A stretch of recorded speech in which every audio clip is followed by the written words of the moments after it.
although I'm awaiting feedback on whether I'm needed for something after 2. So there's a possibility of me being available between like 2:30 and 3. Okay, well, with that in mind, then let's see if we can just have the committee be comfortable with the rest, with what's in the rest of the bill. And we got through page 8 or 9, I think, this morning. So if you want to just go back there, we'll pick up. Haven't finished the discussion about whether we're going to or not include childcare. Want to make sure that if there's anything else in the bill that's confusing or not what we want. Yeah, so go ahead and bring that up, Beth. And yeah, Representative Levin. I was just going to say the letter that Laura forwarded on that I got from Honora from Hunger Free Vermont. She said basically it's going to be about $23,000 to feed the 0 to 2. She said there just aren't that many childcare centers that fit that bill. There aren't that many kids, and she said that's her rough estimate, and that you all should have that. And that makes me feel much better. Yeah, I think 23,000. we would need to hear from JFO to Right. how that number squares with their information. But okay, good. What did I just? I just need the permission to be able to share my screen. Here it comes. Sorry, Beth. Okay, great. No, it's okay. Nice to see you without a mask. I know. I do have a mouth and a nose. Okay, here we go.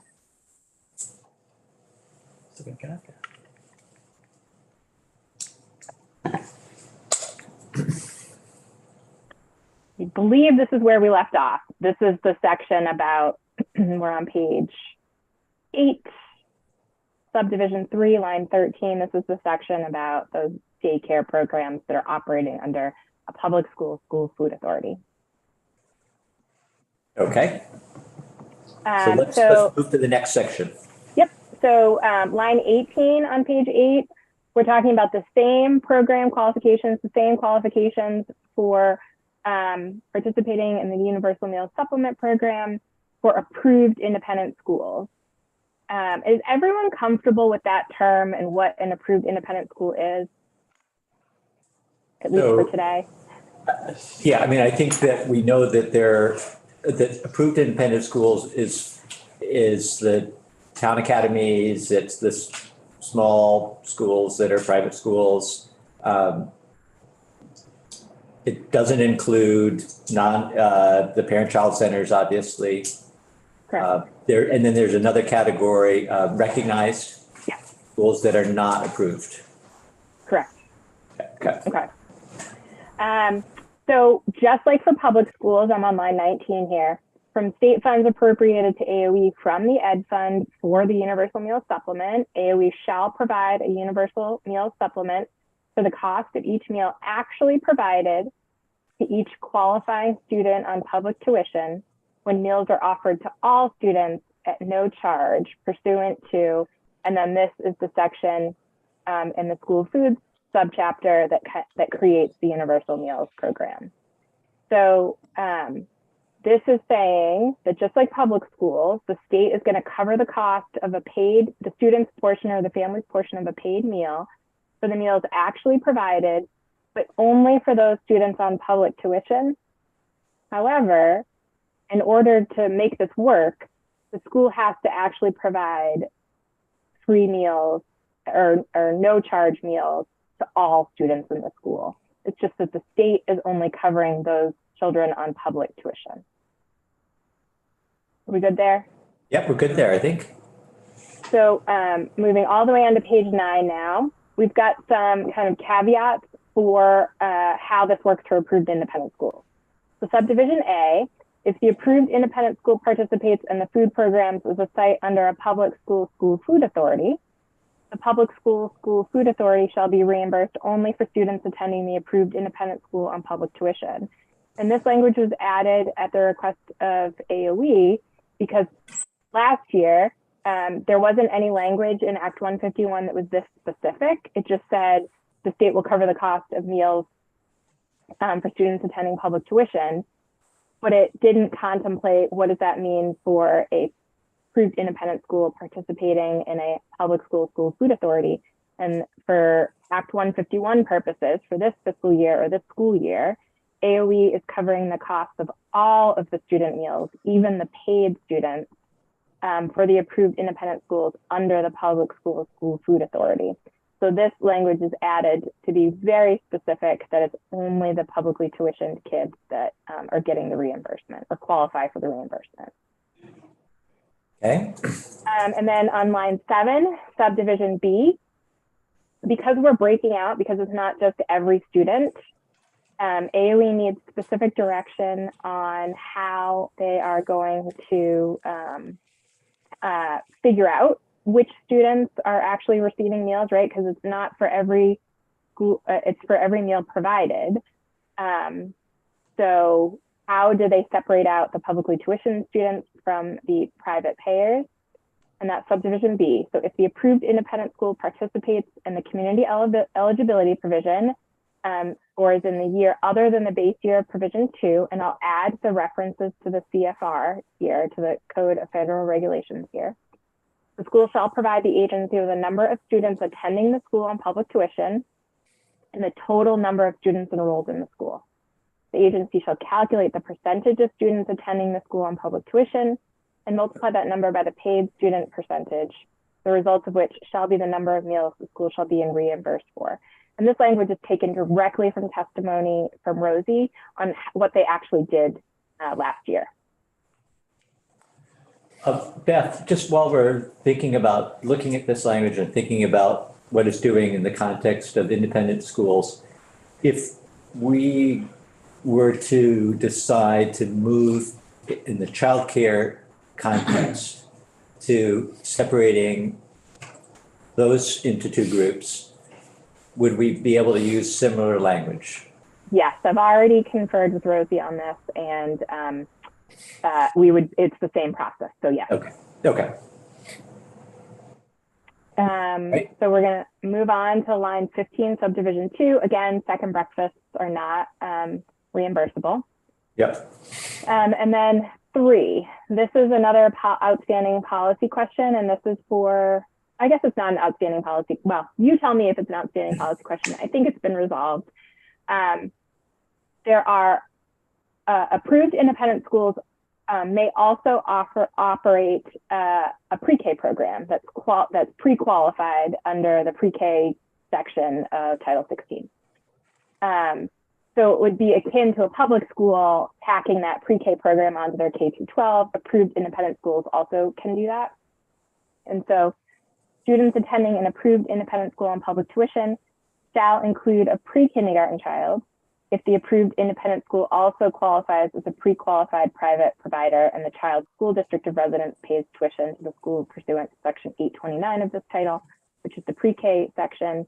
And so what this is saying is you count pre-K children along with the publicly tuitioned children if they're on Act 166 funding. Does that make sense? We're treating them the same way that we do pre-K children in a public school setting. Yes, with the only caveat that if they're in a public school, they're in a public school, there's no qualifiers there. For the approved independent school, it's the publicly tuitioned children. So it would be children receiving Act 166 funding. I don't know that every child that's eligible takes advantage of that. But my guess is that the majority of children who do qualify for this supplement use it. But there is the possibility that there are students attending pre-K programs at approved independent schools who are not being tuitioned from their school district, and so they would not qualify, their meals would not qualify under this section.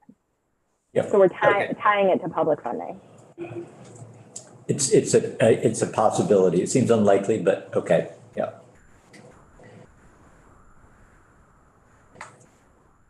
All right. Rep. O'Brien has his hand up. Do you want me to keep going? Oh, we can't see you, Rep. O'Brien. Oh, yeah, we can. Please ask your question. I know, it's odd, like the only people who can see my hand are the people on Zoom, not the one in the room. I should know this, but I don't, Beth. Say I'm from Tunbridge, Choice Town. Okay. Can we send and maybe it's different town to town, but can we send any student, say, to Rice or MSJ, for example, and the state will pay the tuition? Are those up to the average, right? Or whatever that. Oh boy, how much time do you have? Yes. This is a very complicated area. Ultimately, it is you've got two dueling. So I think what you are referring to are approved independent schools that are religiously affiliated. Is that accurate? Yeah. Okay. So this is an open question in Vermont right now. Under the federal constitution, the Supreme Court very recently, last June, told us, yes, you can pay tuition to those schools. In fact, you have to. There is a Vermont Supreme Court case from 1999 that interprets the Vermont Constitution as prohibiting payments to religious schools if that money is going to be used for religious purposes and there's no adequate safeguards to prevent that. So Beth, I'm gonna cut you off. Only because I know you're leaving us in 15 minutes, and John, I apologize, but I think we should save that conversation for when we got a little more, when I'm not feeling so stressed about you leaving in 15 minutes. So Sure. I apologize. Let's move on. I will just say that is the exact situation where it's possible there are children attending an approved independent school for pre-K that are not actually receiving the Act 166 funding because there was a decision made on the school district level that they weren't going to pay that money. So that's where those possibilities are likely to be. Okay, so going forward, depending on a change in statute or under current statute? It's a school district decision at this point. So it could change from district to district. And without me going into further constitutional analysis, that's about as specific as I can get. Okay, all right. All right, well, again, I'm sorry to cut you off, and let's flag that, then if it does relate here, we'll try and come back to that. So on page 10, line 1, an approved independent school is eligible for the universal meal supplement. That language is highlighted because there was some language there that I just replaced with a defined term. Only if it operates a food program that makes available a school lunch and a school breakfast under the federal meals programs to each attending student who qualifies for those meals under those acts every school day. So this is saying approved independent schools, we're only going to give you the universal meal supplement for your publicly tuitioned students if you're actually participating in those programs. Reimbursement from state funds, this is the federal drawdown language. I think we can skip over it. It's exactly the same. Yeah. And then this is, I hesitate to say policy decision. I think it's more in my world, but I'm interested in your feedback. Subdivision D on page 10 here, this universal meal supplement. This is the definition of universal meal supplement. This language is not needed here because we've already defined it elsewhere and we've already referred to that definition within this section. But it does require someone flipping back to the school foods program section to read what the universal meal supplement is.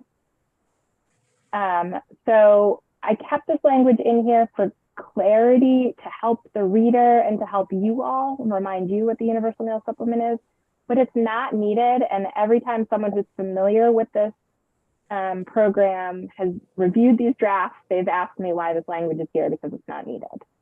So I just wanted to flag this as, if you think it's really important for clarity that someone not have to flip back to a different part of Title 16 for this language, then it's fine to stay here. But people who are really familiar with this program or who take it upon themselves to flip back to the earlier section, it's just duplicative. Okay, good. So we'll flag that and get back to you. Great. page 11, appropriation section 4, starting on line 5. This is just the appropriation that was in the bill as introduced. This is a policy choice on whether you want to include it in your policy bill or make other arrangements for the provision of funding for this particular fiscal year. But we do need to, either we leave it in the bill here or we include it in a memo to the Appropriations Committee. Yes. After this next fiscal year, it should be treated like categorical aid and be taken care of kind of routinely like those other categorical aid categories. But to start to kick the program off, there needs to be an appropriation like this somewhere. Yeah, okay. And then this is the section 5, line 10 on page 11. This is the locally produced foods section. And this lives in Title 16 in the school food program subchapter. And remember, we're adding approved independent schools that participate in the Universal Meal Supplement or that are eligible to receive the Universal Meal Supplement reimbursement. And so we're replacing anywhere it says supervisory unions. We created a new definition down at the very end, so as not to mess up any of the citations. Created a new definition for eligible entity, and then just replaced anywhere it says supervisory union with eligible entities. And those are the only changes that this draft made to the food incentive program. So what we're doing here in section 5 is now the universal school meals have been dealt with through the first 4 sections. Section 5 takes something else, the local purchasing incentive, and makes one change to include independent schools and eligibility. The change. So this underlined language is new. So you're adding a term and defining it. And so eligible entity includes SUs, SDs, or approved independent schools that qualify for the Universal Meal Supplement. And then there are conforming changes throughout the statute. You can see. So there's lots of edits here. Right. But it's really one topic, one thing, if you will. But the impact of it is essentially to make independent schools eligible for the incentive program. Yeah, yeah. That's all it does. That's all it does. Yeah, okay. That's section 5. And then the last section before the effective date is a reporting requirement that is a policy. I took out the other reporting requirements that was based on the committee's direction yesterday and left this one for the purposes of discussion. And that is asking the Agency of Agriculture, Food and Markets to report back with some information about food processing facilities in Vermont. And so this is a policy decision for whether or not you want to include this, change the language, or take it out. Okay. Good. Well, we got through it. And with a little bit of time to spare. So while we're here on section 6, we didn't really have a chance to talk about this. I don't think we did talk about it yesterday. And well, we did, maybe briefly said that maybe we know more than we did when we first talked about putting this in here in terms of how interpretation would be made on food processing facilities that are out of state and being used because there isn't capacity in Vermont. So any thoughts on this section? Section 6. No, I think section 5. Yep, okay. Representative Rice. Yeah, I mean, it sounds like the concern that we all had is being dealt with outside of, and this, it feels we hear a lot about meat processing. We know that there is perhaps going to be a major investment in meat processing. So to ask the agency to sort of give us a broad report on processing capabilities feels a little bit unnecessary. Representative Cole? Let's see. I think we all immediately think of the meat processing factor, and I agree. I don't want to be redundant in asking for requests or compiling any more complexity into the bill, of course. But another factor is produce processing, because I think that could be key to incorporating more local into our institutions in general, and a lack of, staff and facilities to make this happen on the intermediary level. But yeah, maybe that's not.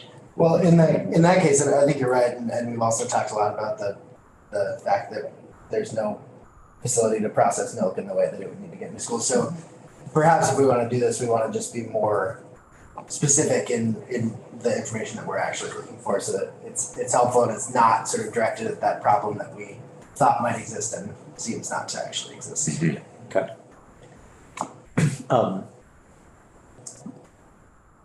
So if we took the existing language there, is that a starting point, or do we want to step back and say what are we actually after? Representative Templeman. What if we just changed shall to may?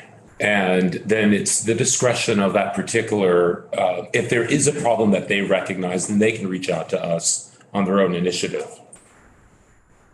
I don't know. Yeah, I'm not sure about the protocol of saying may submit a written report. I think I understand your point that maybe we want to give them some discretion in helping us understand if there's an issue. Representative Cole, did you have some? Yeah, a recommendation like that, I don't know if it fits in bill format, just because it's kind of a suggestion versus like a mandate, but I don't know. I would suggest that maybe we do use this as a starting point, but add more language to say, information on the available food processing facilities, or lack thereof, specific to the needs of school food. I think, something that really gets at like, what are the pieces that we're missing in processing that would help more schools buy more Vermont grown produce or milk or meat, if that's. Okay. We already do get a report, an annual report. What about adding it to the existing report? So it's not a new report, but include in the existing report. I like that. Okay. Beth, does that give you enough to work on another draft? Yep, I think so, on what you're looking for, but the reporting requirement, well, what reporting requirement are you referring to, that there's already a report required? I'm not sure what it's called, annual report on the local purchasing incentive. Okay, so that report is required of the Agency of Education, not the Agency of Agriculture, Food and Thank Market. you. Yes, yep. That's got it. So if I'm hearing you correctly, you're interested in information. Actually, let me ask you to repeat that to me. What are you looking for? Wants to go. Information about processing capabilities in Vermont specific to the needs of institutional purchasing or school food authority purchasing. So where are the pieces that we're missing in processing that would help to get more Vermont grown food into Vermont schools? Okay. That's great, thank you. I'm just going to throw this out there for the committee to think about, and for anyone else who might be listening and have a thought. Do we feel that that's not information that we could ask somebody, the agency, to come in and just give us testimony on? Or have we tried that and it didn't give us what we needed? Or is what we're thinking about here larger in scope than might be possible to testify on. I'm just throwing that out there. Yeah, maybe, all of this makes me think of the Center for Agricultural Economy in Hardwick and their part in processing produce specifically in preparation for larger cafeteria needs such as this universal school meal program. Yeah, I mean, maybe down the line, we have testimony from multiple sources on this subject, and maybe that kind of covers it. I don't know. I mean, that's what you're getting at. Okay. Not just the agency, though. I'm saying like maybe Yep.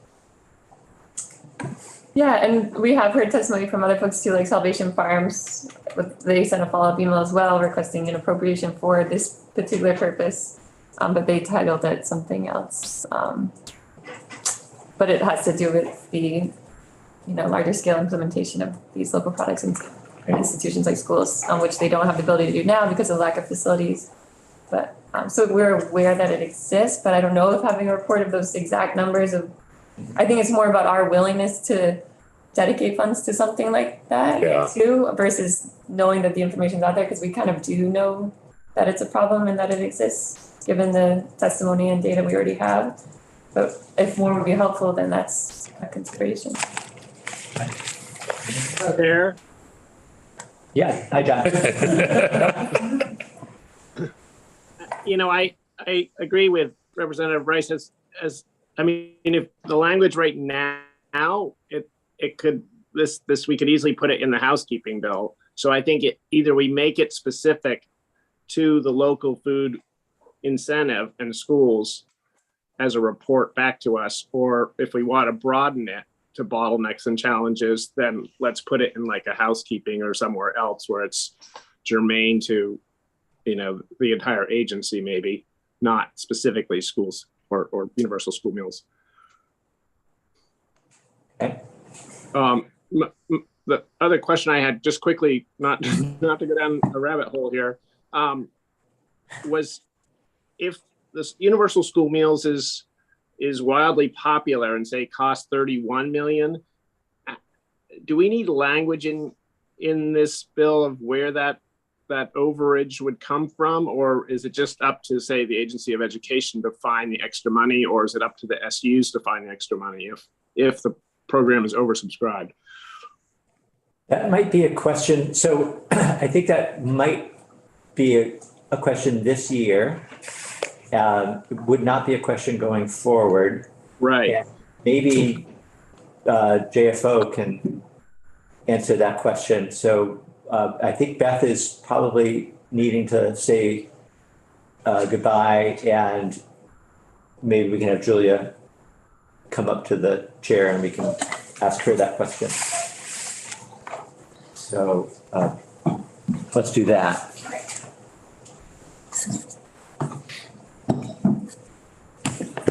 Beth?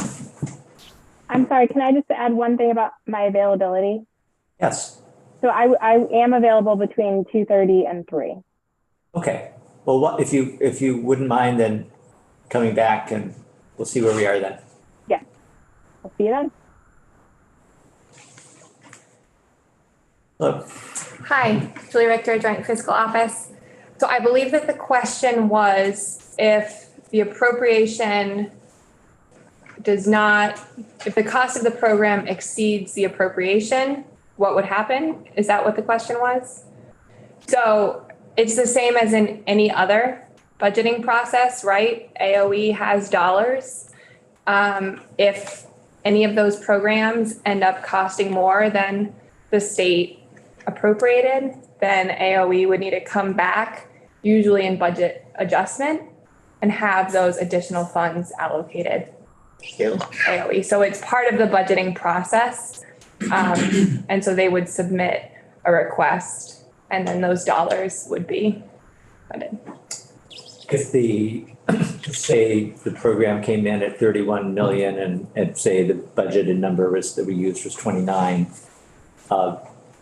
and at the same time, during the same time frame, another program came in, say special education costs $2 million under, would there need to be a budget adjustment in that instance, or would it be the offset So- take care of itself?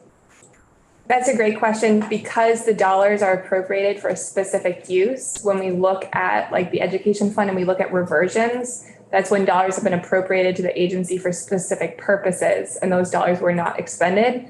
Then those dollars are then reverted back to the education fund to be reappropriated for whatever the use is. So say in your example, $2 million, the $2 million would be reverted back to the education fund and then appropriated back out for universal meals. The one nuance is that we're talking about the education fund. So if it's all a circle, it's all connected, right? So if the costs were to exceed the appropriation, then those dollars would need to come from somewhere. It could be that they end up increasing property taxes. $2 million is not going to increase property taxes by a full penny. But it's just something to be aware of. Okay, good. Representative Graham, did you want to ask about this section or should we go back to the previous section? Or something I else? want to ask a question on section 5. Yeah, okay. Local incentive. Isn't that currently a separate item? Oh, would you like me to stay on? I don't know if you know that. Sure, yeah, why don't you? Local incentive program. It's not really tied to, wasn't tied to universal meals before, right? Correct. I mean, I think it should remain separate and not rolled into this bill in case this doesn't make it all the way through the process. So, Then we lose.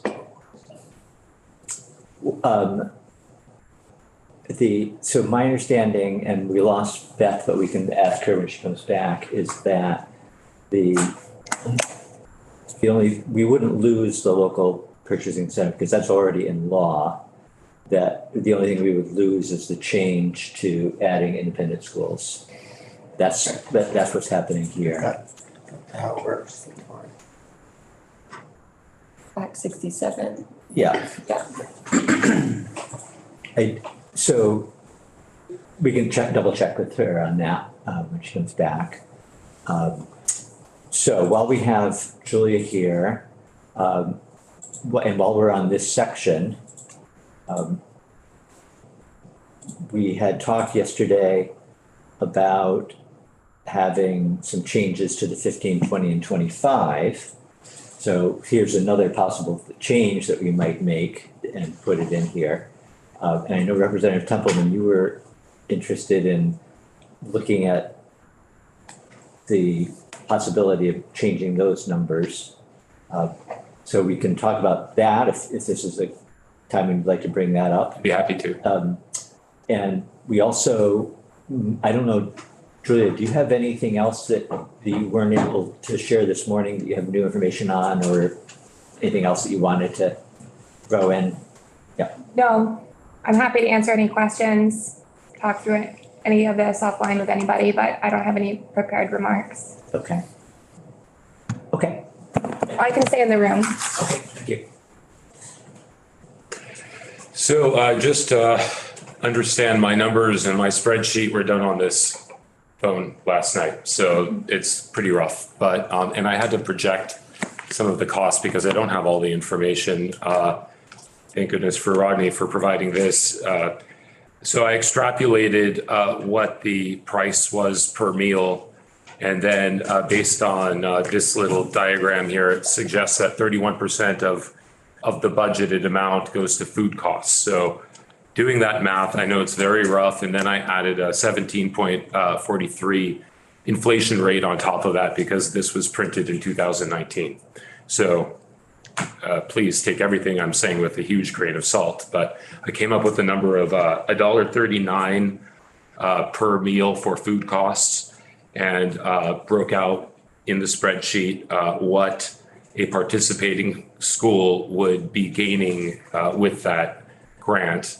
And the way that and this is just my interpretation from looking at the numbers, but it looks like as you increase the amount of of local food, the benefit is progressive. So it looks to me like the intent, and you all may have a different opinion on this, but it looks like the intent is the more you contribute or the more you participate, the greater the benefit. But when you actually crunch the numbers, it doesn't work out that way. And in fact, there's a pretty, steep is maybe too strong a word, but every cent that one of these meals cost equals about $1,000 to a school in a year for a school with about 300 students. So a school at the 25% level is paying 4 cents more a meal than a school at the 15% mark. And that difference of 4 cents equals about $4,300 for a school of 300 students. And that might be the way that this was intended to be. And if that's the case, I say we leave it alone. But we do notice that not the entire $500,000 was spent, that a lot of the money remained unclaimed. And if you actually, if I had all the numbers, I could probably extrapolate that by increasing the benefits as it exponentially goes up, that money probably would have been distributed. Of course, there's the fear that if we raise it too much, we may exceed that $500,000 mark. And that could happen very quickly just by 1 cent. It all adds up very quickly over a year statewide. I personally would think that raising it a little bit just to flatten the result would make sense, where a school that's paying $1.49 in food costs per meal because they're bringing in local food remains at $1.49, depending, no matter what participation level you're at. Though we could be even more aggressive and create more benefits for those who are participating more. But at that point, we may need to increase that $500,000 to $1 million or more. Representative Levitt. I get what you're saying. Yeah, But by doing that, then you're limiting the number of schools who can join. Remember, Exactly. there is a very small number of schools who qualified for this year. yeah, And that's why the numbers are low. But I think if we can get more schools having more buy-in, and not all local food is going to be perhaps as expensive as you've costed it out. I wouldn't want to sort of cut off our nose to spite our faces. So I think that there needs to be sort of very delicate line that we're treading. yeah, I totally agree. And I should actually add, because you just said the extra cost for local food. Totally. I just took out what I thought would be the regular price and doubled it. It may not be double. It might be 1.25. So in that case, my calculation wouldn't be right. I'm just coming up with the double local price because that's reflected in a lot of the testimony we heard, that it costs twice as much to, produce food in Vermont than, say, some other state. But remember too, yesterday, Rosie even said that the cost of Vermont local food is not an inhibitor to the program. Yeah, but that's a very good point, but it's not really a number, right? But she said none of the school nutritionists complained about paying for Vermont food. She said that has not been an issue. I get that, but just because they don't complain or they didn't suggest a change to the program doesn't mean that it should happen. That's depending on the communication of the school. My experience with people is that if they don't think they can affect a change, they often don't communicate. They just work within a system. And if the system works for them, they agree to it. If it doesn't, they leave it alone. I feel like in some ways you're sort of creating a problem that doesn't exactly exist. Yeah, I mean, I'm not trying to create a problem. I'm just trying to work out the numbers and leave it to the discussion. right? Like, I'm not trying to, You know what, then I would love for you to go through one of the reports we got from Rosie that included some sample invoices of Vermont products and I'd love to do that. and then get real numbers. I'd love to do that. Because we have come those back to numbers, this. yeah, because we, from that school district, Wyndham or Windsor, that has 27%. Right. And see what they're actually, and see if there's a way you can compare apples to apples, I would like, love to literally. do that, yeah. So here's what I think we might want to do. Sort of just back up and I'll make two observations. We've got in the bill, the addition of independent schools, which will arguably increase the demand for the $500,000 that we're considering appropriating. There has been, as you pointed out, inflation since 2019, and so the 15 cents doesn't go as far, and people will be arguably taking more. I mean, the cost of a meal has gone up, so there'll be more of a cost there. I think you can make a good case for saying, let's leave it. We have asked for more information. We've got some more information. You've got us setting on a good direction for how we might think about using that, looking at it and analyzing it. And it is something that we could tack on later on in different legislation. You don't have to do everything here.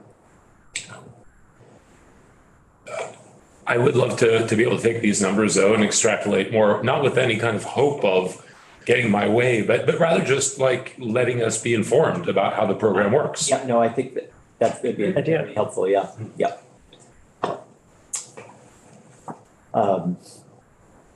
So maybe we can arrive at a consensus on this section. Do we want to change anything? The other thing we talked about was putting an inflationary adjustment on the amounts, the 15 cents, the 20 cents, the 25 cents. Do we want to leave those for the time being until another day? Do we want to change them? I mean, let's, you were gonna say. No, I was just gonna say, I'm wondering if this portion of it is so new that we don't really mess with the local food incentives piece and we just let it ride out for a little bit longer and then continue to address the concerns and the needs. Yeah. Give it a little bit more time to develop and flush out before we mess with the structure at hand yet. Yeah, this could be a long-term eyesight on the optic, Right, yeah. absolutely. Yeah. Okay. Good. All right, so we'll sort of check that section off. Julia had to step out and may be able to come back in later, but I'm not sure that she will have any more information for us. The one remaining question I think now is to the childcare question, and whether or not to leave the language as it exists right now and include everyone attending the 0 through 5, 0 through 4 plus childcare centers, or to not include the children who are not pre-K. And so there may be things that we don't quite understand the implications of. It was a good time to have a conversation to try and clarify what exactly the implications are. All questions are welcome. All opinions are welcome. Henry, did you have your hand up? Kind of. Okay. You don't- Wow, ambiguous. Oh boy, that full disclosure, I'm really struggling with this whole bill. Not in one way or the other, that's the problem. But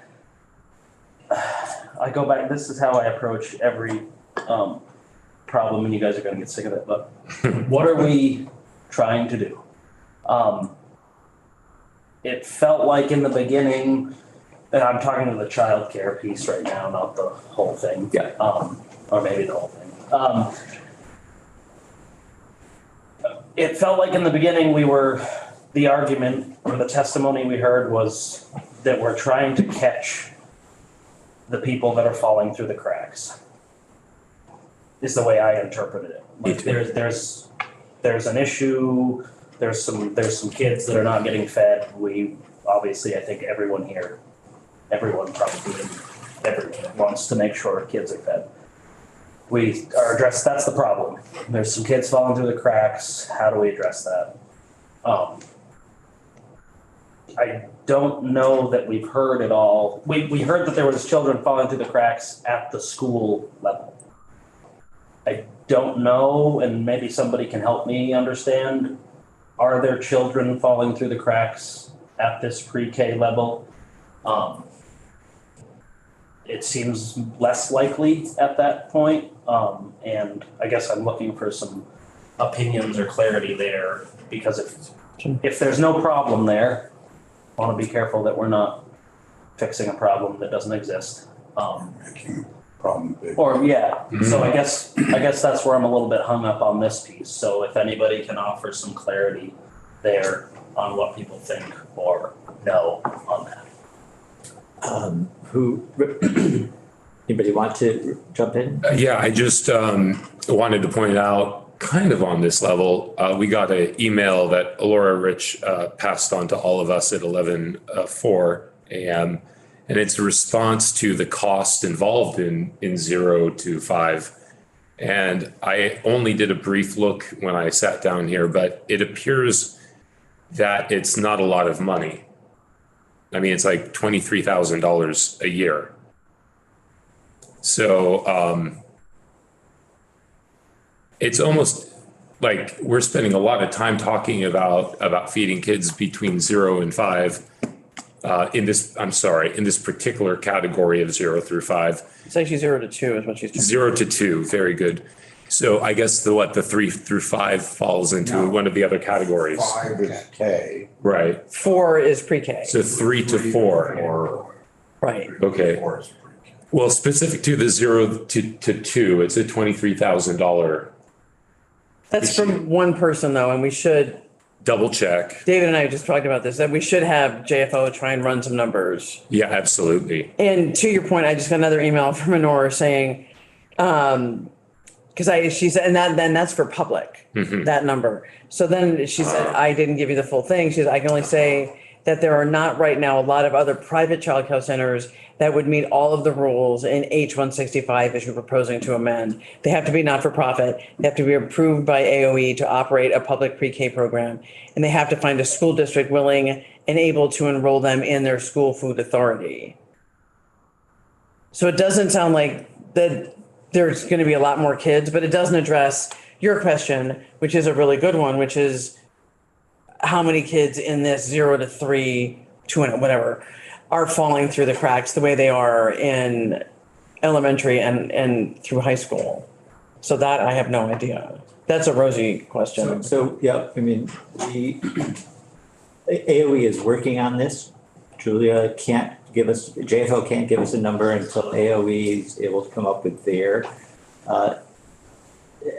estimate of the counts of students, bearing in mind that there are, those childcare centers that are currently operating that way.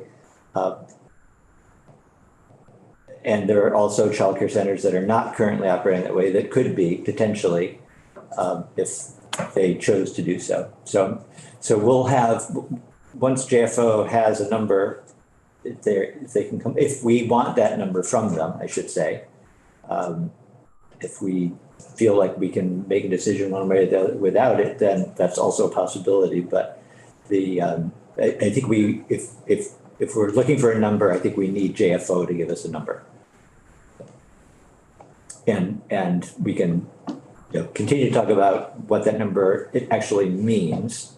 I would just say also to the falling through the cracks, just to bear in mind that the program, whether it's childcare or whether it's pre-K or whether it's K, it is universal, and the program that is currently in place takes care of the most needy. So it's I'm not sure I would describe it as falling through the cracks. Some of them, yes, but I would think it also goes beyond that. But there are other issues here too. So Jeff, and then Esme. You know, I know maybe you think I'm the densest person in the room, but No. I'm gonna visualize something. This is, pre-COVID. This is the cost, this one gray pen is the cost of feeding school children. But a portion of this, let's say a third of it or 36% of it was paid for by the federal government for reduced or free or reduced meals.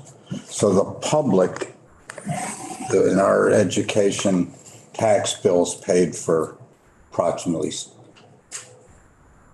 60%. Okay. Then we came, But I think it Who was the did? parents.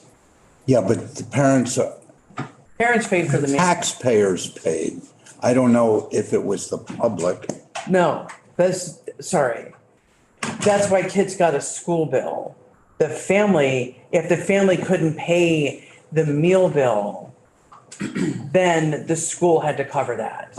So some of it. But Oh, you if someone's sure it getting a wasn't- free or reduced lunch, it's free. So just to. No, I'm not trying to get into someone who was Just- given a bill for $200 and didn't pay it. I'm talking about Hang on a second. I won't interrupt again.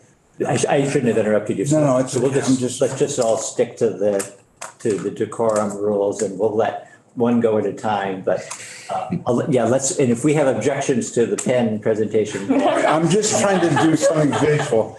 Pre-pandemic in the old world, either through Medicaid or some form, the federal government Free and reduced. paid for 30-some percent. And then I say the taxpayers, who paid for the cost of the education, the taxpayers. That included, I see, the people that bought meals paid for them. So the cost of education was the cost of education, but not approximately 62% of the meals. And we get to pandemic and 100%, the full pen was paid for by the federal government and some kind of, wasn't PPP or ARPA, what was it? It was what? ARPA money. So no families, whether they were taxpayers or renters, during that couple of year period, paid anything. Then we got to this last year. Did the state vote to do that or the federal government? Who funded this past year? So this past year, the year we're in right now, the federal government is still paying for the 36 or whatever Okay, percent it is. So then, And now the state has picked up the and balance, it's coming off the state ed bill or the municipal? the education, out of the state education fund. Partly because there was a surplus, correct? Right, but Representative Levin, you on? But partly and correct me if I'm wrong for folks over here, but I thought part of the reason that they did it is because there was a surplus in the ed fund. There was interest in continuing the program.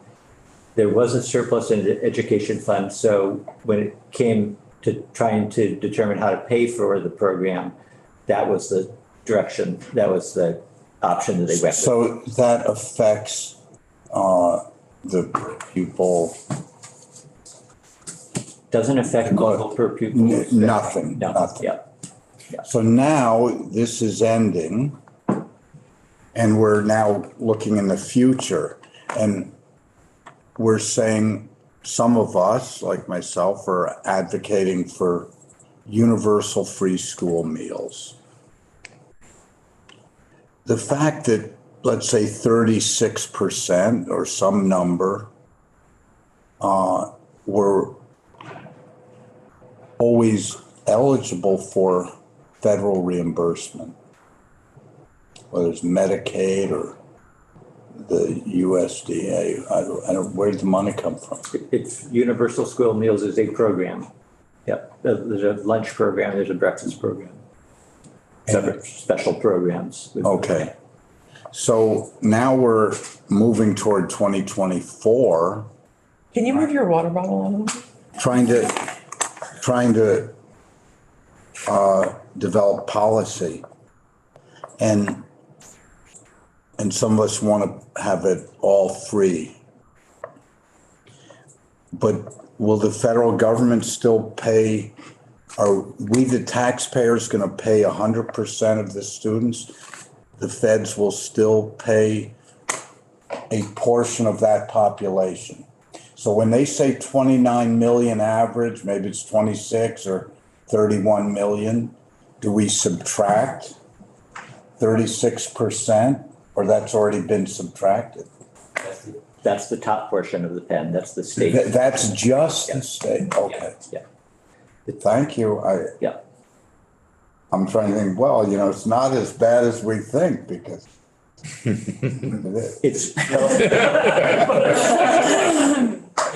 Thank you for hand carrying me across this. That's actually really We all helpful. need it That was- sometimes, especially me. And visual, sometimes that's No, I've explained to you, I am more of a visual learner. the, if you took the top of the blue pen and put it on the gray pen, and we could see the gray section is But federal. we don't want to discriminate in a racial, no. So I think that, right, no matter, it's 20-something million dollars. However, we did hear earlier this week that without the program, there are other ways, and there are costs that would be sort of creeping back in. And one of them is sometimes families just don't pay this for their lunch, and nobody is being denied breakfast or lunch. So the school doesn't collect that money, and it ends up coming out of It's a essentially, municipal general fund or. well, it's the education of the schools fund, yeah, and that's the taxpayers that end up paying for that, yeah. There's the cost, of administering the program. Bearing in mind that the federal government, years ago said, if you hit a certain rate of free and reduced, somewhere around 40, if you hit that rate, we're just gonna cover the cost for everybody in the school district because of the administrative costs. So there's a kind of, the threshold is low enough that they're picking that up. So anyway, I think Representative Cole may have had a hand up earlier, and then we'll go to Representative Levitt. Yeah. Sure. Well, I really appreciate you, Henry, going back to the basics, I think, because we have circled everywhere, which is, we have to, of course, because we're analyzing the language and stuff, but it is so important, like, how did this conversation start and why are we even doing this in the first place? And,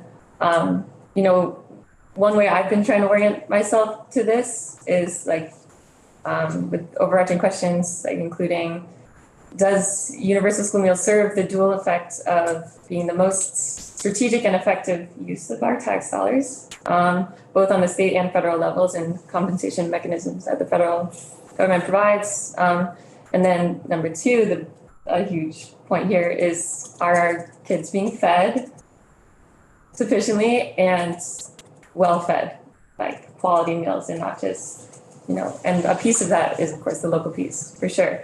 And so I've been looking into a bunch of different studies, not just dedicated to Vermont, but in terms of more of a systemic look at universal school meals in other places like New York and other places that are trying it right now. And I found quite a few pieces of data that I think have helped guide me in like answering, going back to these like detail-oriented questions, like the childcare pieces. And I spent a lot of time feeding 3 to 4-year-olds, in particular that age group, having worked in early childhood education center. And I will say most of the kids I worked with were low-income kiddos, so it could have bias, but the quality, what, even if they were bringing meals from home, it was horrific, like what they were bringing. And so I don't think anyone would be hurt by incorporating that group, especially when we zoom out into the big picture of why we're doing the universal school meals piece. not to say that we need to be thoughtful about what the implication would be on property tax and all that, but really thinking about the costs and benefits and is that where we want our money to go for this purpose? And is it okay if I share a couple of the things that I've found in terms of data points? Sure, yeah, I just try to keep it Sure. really concise, yeah. Yeah, I don't know yeah. So I found this one interesting article published by the National Library of Medicine from 2021 on a systematic review of universal school meals. One thing they pointed to was attendance levels, and research examining the effect of universal school meals on student attendance was mixed but concurrently positive. Some studies found that overall attendance improved, while others documented significant improvements specifically among higher risk populations, e.g. low income and food insecure. And then there's another piece which we've talked about a lot, which is the missing percentile here, which is those who don't qualify for that 185% federal poverty level threshold. Failure to sign up for free or reduced price meals may occur due to social stigma, lack of information, challenges with enrolling. Universal school meals also reach students who come from households with food insecurity, but who are not eligible for reduced price meals due to that line there. And then an NIH report examining universal school meals noted that due to reduction in time spent in processing application for free and reduced price meals, cafeteria staff time was redirected to improving meal quality, nutrition education, staff development, which can further the positive influence on student dietary behaviors. We've heard a lot of testimony on that, but it was just interesting to see it backed by an NIH study. Prior to the pandemic, this is really relevant to our committee, and I was excited to see this, was 64% of Vermont schools providing universal school meals had increased their local food budget, food purchasing as a result of having universal school meals compared to not having universal school meals. So I do see, maybe not in the first initial years, an immediate consequence of that local foods incorporation, even though we're trying our best with the LFI, but I do see a lot more openings for that to take hold as time goes on.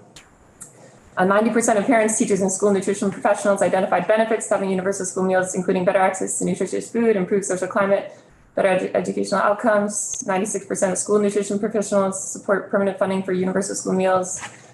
Another point is, since the onset of the COVID-19 pandemic all the way to present, families with children are 5 times more likely to experience hunger. And universal school meals is an anti-hunger program. Repeat that one last. So that one is families with children in Vermont, since the onset of COVID-19 to now, are 5 times more likely to experience hunger than those without children. So that's relevant to the school piece, of course. And then a February 2020 study of Vermont schools serving universal school meals published in the Journal of Hunger and Environmental Nutrition noted that 83% of staff at those schools agreed or strongly agreed that universal school meals made students more ready to learn. And then another study, separate but connected, talked about improvement in math and English language arts learning related to the implementation of universal school meals. USM increases participation in school lunch by roughly 11 percentage points. We then investigate the academic effects of school lunch participation per se using USM as an instrumental variable. Results indicate that increases in school lunch participation improve academic performance for both poor and non-poor students. An additional lunch every 2 weeks increases test scores by roughly 8% standard deviations in math and 7% standard deviations in English language arts. And then, last point maybe here, for now at least, there's of course much more we could go into with this, but there's that argument that every student should have access to the same things while in school, from teachers, textbooks, school buses, to nutritious breakfast and lunch. So those are some things that top of mind, data-wise, are sort of informing my decisions here. And it could relate to the 3 and 4-year-old piece or not. Can you repeat that stat on test scores? Just with like one lunch every 2 weeks? So this was the Syracuse Maxwell Center for Policy Research. So this was, yes, from them. Let's see. An additional lunch every 2 weeks increases test scores by roughly 8% standard deviations in math and 7% standard deviations in English language arts. So, it's obvious, of course, getting access to food helps your performance in general. Thanks for finding all those studies. That's great. Yeah, there's not a whole ton of research right now because this is new to all of us, but for what is available, it's, yeah. Thank you. Yes, Representative Fletcher. I think it was whispered once, in addition to all of these amazing results, there's also the part, and I think somebody did say it, but I wanna say it again. You know, there's the local food element of this, and we are an agriculture committee, and this could promote local agriculture. I think that's a very important part of this for us anyway. Not to mention the dignity part of treating people with dignity, especially children who are probably one of the most disenfranchised group in our society and very underrepresented. Representative Wilson. Yeah, in all due respect to everybody here, this is a really good group, but I have to say that a lot of dependency on data. I've heard in Vermont schools that there's obesity problems and test scores are very low. And I think we have to identify who needs a meal. To make it universal, it's impossible to pay for that and sustain it with everything else that's going up. I mean, how far can we go up? Where does it end? Oh, I'm sorry. Did you want to? I want to ask him a question, if I may. Representative Fletcher. Through the chair. Ask directly. Well, no, I just want to make sure I'm understanding that. Are you implying that feeding kids lunch is what's making them obese? Well, some they're getting obese somewhere. A lot of children who are growing up under poverty are obese because fattening food and McDonald's is cheaper than getting fresh local food. Well, even that's gone up. The point that I'm getting at, it's important to feed kids that need it. Absolutely, and that we should do. But we can't tax burden people. We take an oath of office not to be injurious to anybody. And how much tax can we afford? How much can we afford? It's not that I want to say no to anybody, especially kids. Or my grandmother. Representative Templeman. So regarding the obesity piece, I want to say exactly what you just said in different words. Obesity is an effect of poverty, right? So it's not just about the type of foods that these families are forced to have to go to. It's also how the body reacts to hunger. And those are who we should help. And I agree, and that's what I'm advocating for, helping them by feeding them. Yeah, absolutely. Right. But I just have a problem, not to be a pain to everybody, but how do we pay for all that? Well, again, you're talking about data dependence. I'm not exactly sure how we're supposed to come up to any decision without data. Data is all that we have to make our decision making. Wow. I mean, other than intuition. And the problem with intuition is that it can be ideological and not actually be reflective of what's really happening. And I'm just as guilty of that as the next guy. I could be ideological here as well, and I'm ready to hear your arguments. Oh, well, I'm not here to argue. No, I mean it in a positive argument. Data can essentially be made to say whatever you want it to say. Yeah. That's why I'm not saying I don't listen to data, but you question it. I question a lot of it, yeah.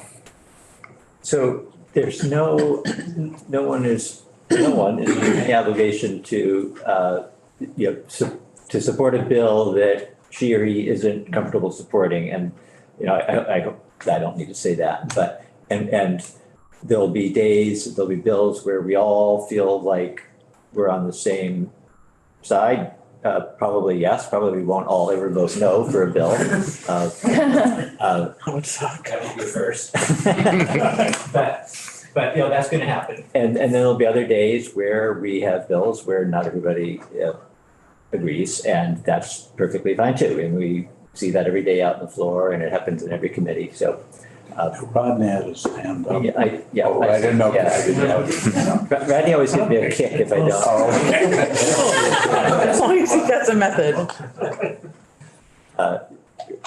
Randy. Well, I was just gonna make a comment about research. I mean, yeah, you find much research support this, but I bet somebody could find a lot of research that doesn't support this. And I would welcome it. But besides that, I mean, it probably would have been 4 years ago when we first were bringing up this going to universal meals because we fund it with ARPA. ARPA money. Oh, ARPA money, sorry, I didn't hear you, thank you. There was a lot of concern in this house, or this building, what was gonna happen when that ARPA fund ran out. And that's where we are today. So universal meals worked fine when we didn't have to pay for it. But there was a lot of discussion and a lot of debate on what was gonna happen when this money ran out. So if this passes out of here, you guys gotta be prepared to answer a lot of questions. Mm-hmm. It's not gonna be, I don't believe it's gonna be an easy sell. Mm-hmm. Yeah, we're definitely, I see you just a second, Representative O'Brien. We are definitely at a point where there's one-time funding. It's coming to an end all across the budgetary spectrum, and we've had requests from various organizations to ask us to help with, and including we heard from the food bank and others this with the SNAP program ending. So yes, I mean, I think there will be questions to be answered. Before I get to Representative O'Brien, Representative Cole, did you have your hand up over there? Yeah, absolutely. It's an investment, and that is not to be taken lightly whatsoever. And especially now that it's on our plate and it's our, state dollars, we need to be very thoughtful and responsible. And that's why we need to dig into exactly like the language of the bill. What is CEP going to cover? Like, what is Division 2 going to cover, and everything in between? And it's easy to, and we should focus on the short-term costs as well, but I do think in the long term, there will be fiscal consequences to this bill. If, like, for example, the data that I provided is true, thinking about the effects on attendance and health, obesity, in addition to that, like, there are lots of pieces. Like, this is such a vulnerable time. Like, the kids are obviously our future, which is a very corny thing to say, but I do think the impact, I don't know, I think it's bigger than just the upfront costs they are substantial. And not as substantial, like I mentioned before, as, what we allocate currently to I hate saying this, but this special education fund, it's a, what is it, 10% of that? Wow. And I don't ever want to compare those two important issues, but that's not to say that it's not expensive. And it's truly like a value, like a cost benefit analysis and where we stand with that. Yeah. Please. Special education is a great example of unpaid mandates, unfunded mandates. The federal government required schools to do this and then didn't pay their share. Mm-hmm. It fell back onto the Vermont taxpayer. Classic case, unfunded mandates. And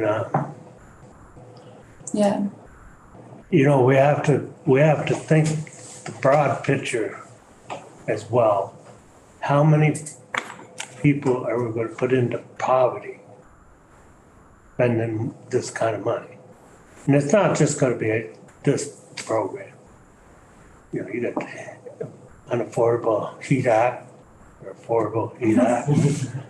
And there's a lot of other programs that were stood up with ARPA funds.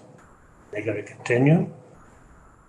How many people are we going to put out of their homes? How many people are we going to put in poverty? We have to think a whole picture. When you're talking, that's kind of money. Representative O'Brien has his hand up. Thank you, Chair.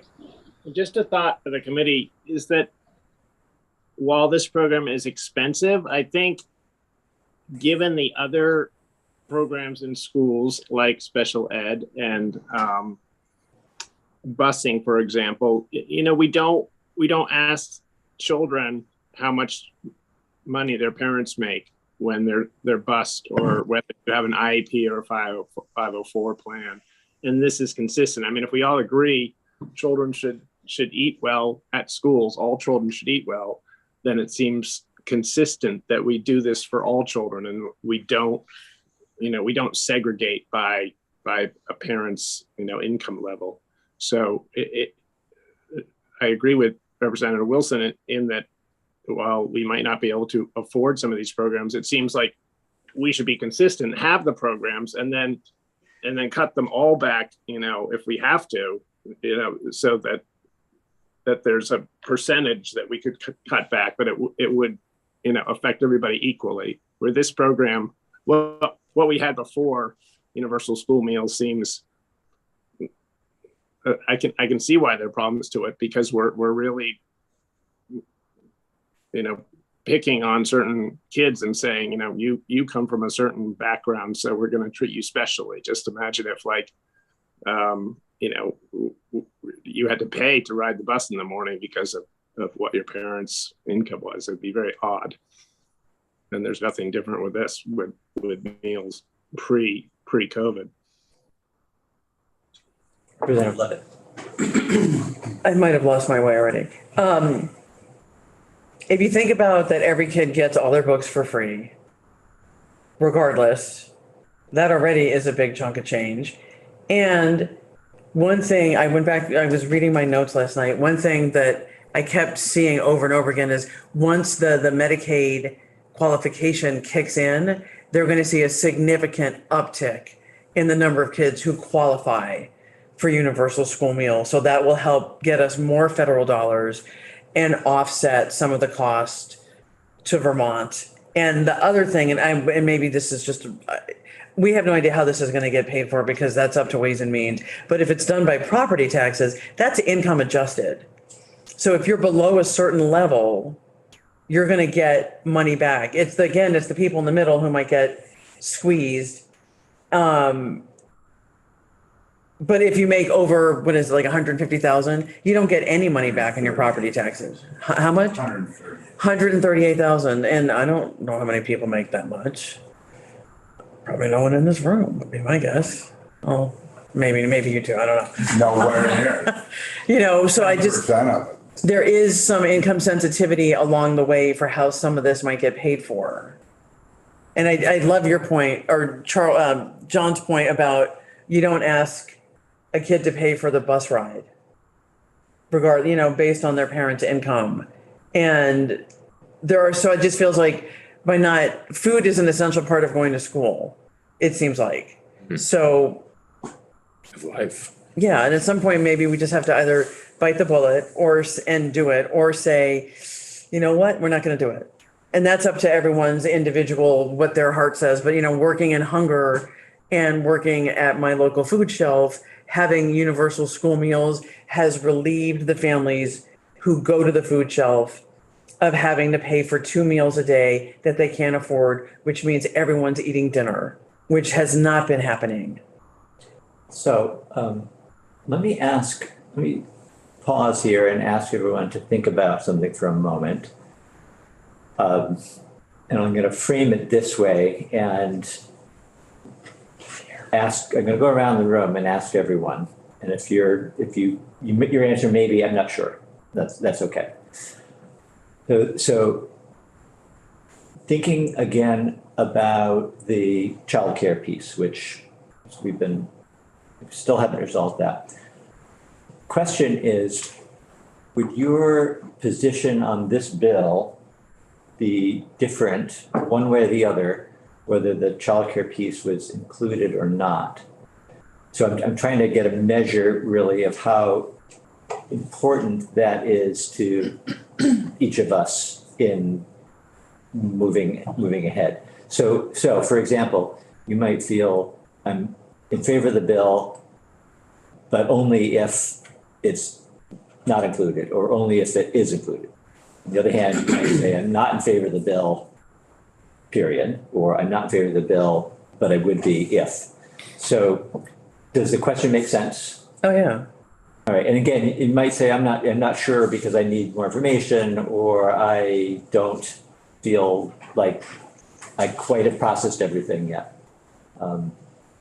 So again, the question is, would your position, whatever it is, be different? And I'm not asking what your position is, by the way, just asking, would it be different depending on which way we go or not with that? With the child, whether the child, the child care, the youngest kids. Birth to 3. Yeah. So that's what I think maybe would be good to move things forward. So I'll charge Vice Chair Supernaut with answering that question. Sure. Or not answering if you're not sure. That's a fair answer even. No, I am sure. I am supportive of the bill with or without those pieces. It does not make a difference to me if it is there or not. I would love to see the most kiddos and students fed as possible. However, with or without that piece would not change my vote either way. I am supportive of the legislation as it stands. Okay, good. Representative Cole? No, it wouldn't change my vote. Okay. Representative Rice? No, it would not change my vote. Okay. Wouldn't change my vote. Okay, so either way, Yeah, nor I. I would concur with everybody so far. okay, That wouldn't change my vote, no. okay, Wouldn't change mine. okay, all right. Good, and Let's work for Beth. yeah, it has to, it wouldn't change mine either. So we're unanimous. John.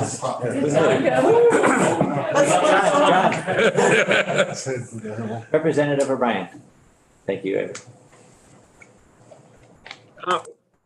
I mean, thinking of Henry's point about kids falling through the cracks, one statistic that doesn't seem like it would ever change is that 4 out of 10 Vermonters have food insecurity. And I don't think that really changes whether you have, a 6-month-old or an 18-year-old. And so I agree with Representative Supernaut in that, the wider net we can cast, the better, I think. But I support the legislation either way. Representative Rice?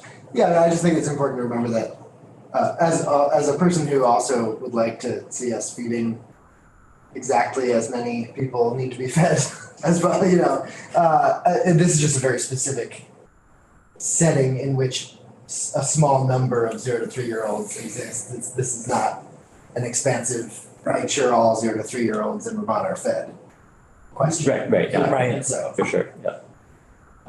Yeah. Okay, so, but where we have on the agenda today a possible vote. We don't have a draft of the bill to look at yet because we did have a couple of things we wanted to change. I think maybe at 2:30, we're gonna have Ledge Council available again. So why don't we take 5 minutes or so, way too far. Wait, so, sorry, you want to vote today? So, John can't vote. John, well, that's true. John can't vote. Okay. Is everyone going to be here tomorrow? Yes. Unless there's snow. I have a doctor's appointment. What, could you be here in the morning? I have to leave here by 9:30. 9:30, okay.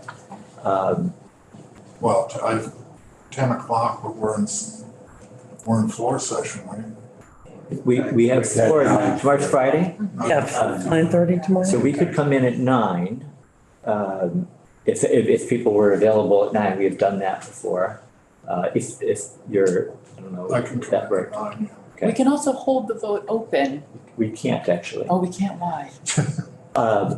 The clerk told us that we couldn't do that anymore. Oh. Yeah, that's a new, Okay. new information, Well, yeah. good to know. Yeah, we were all doing that last year, but no one's doing that this year. So, yeah, I mean, I think it would be, between now and 3 o'clock, it would be difficult to actually pull together, I think, the actual draft to vote. So, I'm gonna suggest that if everybody's available to come in tomorrow at 9, that we could do that. I don't know whether the roads are gonna be any worse tomorrow than they were today. I've heard there might be more snow tonight, but Not that much, I don't think. Not as much snow, windier, okay, right, but okay. John, make it into tomorrow. John, we can commute. I'll bring the Camaro. Top down. Canadian. All right, well, let's take so, we're not taking a vote today because John's not here and he didn't know that, it wasn't on any agenda that we were gonna try to it get. actually is on the agenda. Yeah, John, I don't know whether John saw that one or the other, and John, you don't have to even say, I mean, I think we could take a vote if we had something to vote on, but I'm not sure that we're going to. And if I know people who are here today can also be here tomorrow, then I'm, more comfortable. God willing, I will be here tomorrow. That's always the case. Whatever's God in, willing, so. What needs to get changed with the bill if we're all okay with the childcare piece staying in? That's not gonna change our vote. Yeah, no, we need to take out section 7 or 6. Oh, right. 7, yeah. And Right, forgot. we have to take out the appropriation section because we're gonna put that in the bill. Other than that, I'm not sure that there's anything there was the question about that duplicate section.